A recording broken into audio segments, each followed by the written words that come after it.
Okay, here is steaming milk part 2, but also fast recap really, because in part 1 we pretty much covered everything. So I just want to review it in a real clear, succinct way. The most important thing about steaming milk is understanding that you are cooking the milk and that you want to cook it evenly and to the proper temperature and in the proper way. Remember to vortex, rip it, dip it in that order. A lot of times the ripping happens while you're vortexing, but you want to find that swirl. Find that swirl in the milk. Remember what angle you're holding the pitcher at when you find that perfect vortex, and try to repeat that each time going forward so that you can get to that vortex quicker. You don't want to continually rip, or you're going to be making a cappuccino, which is a bunch of foam. And unless you're intentionally trying to make a cappuccino, it's not really what you want, and it ends up with additional milk waste. And that is why you always use a spoon at the end, because while you're learning, you might be making a lot of foam. You also want to make sure that you are tapping the pitcher after you make the foam to get the large air bubbles out. The thermometer, be sure that you are steaming to just past 140. You want it to end in the 150 to 160 range. So if you stop your steaming around the 140, it continues to cook for about 5 to 10 degrees. We have the large thermometer and the small thermometer. They both have different dials to look at. So take a close look at how to read both. And I just grabbed the large one, so it might be a good idea too to use.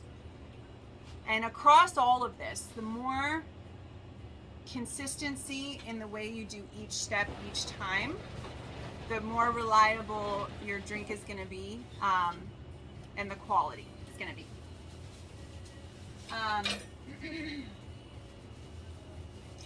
Let's see. Oh,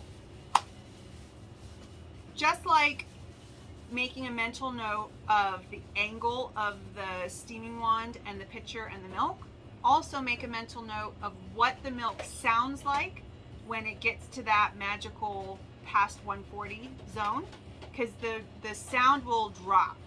It'll shoo, and that will help be a backup alarm for if maybe your thermometer is not down all the way, or maybe a newer barista is next to you and you hear that sound. That sound should be right when you're turning it off. So if that sound is continuing, then you're going into the burning the milk zone, and we don't serve that. As much as we want to avoid waste, we also cannot serve poor quality drinks, because that will also, eventually turn the business to the wrong direction, turning customers away and that sort of thing. So we also want consistency from drink to drink to drink for people each day they come in. So that's why it's important that we all make it the same way. We have baristas that come in from other coffee shops, and there isn't a right or wrong way, but there is a way that we do it so that drinks are consistent for each day between each barista and so on. Okay, I think I will end that here. A properly steamed pitcher of milk will be sweet and velvety. Be sure you control when you are pouring the milk into the drink.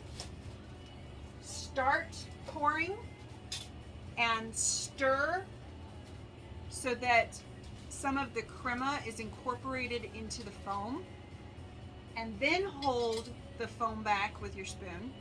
Let it go almost to the top, and then when you get to that last 1/4 inch is when you add that last little bit of foam on top, the little hat. Okay, and if you have any questions or need any practice, don't hesitate. Okay, that is steaming milk.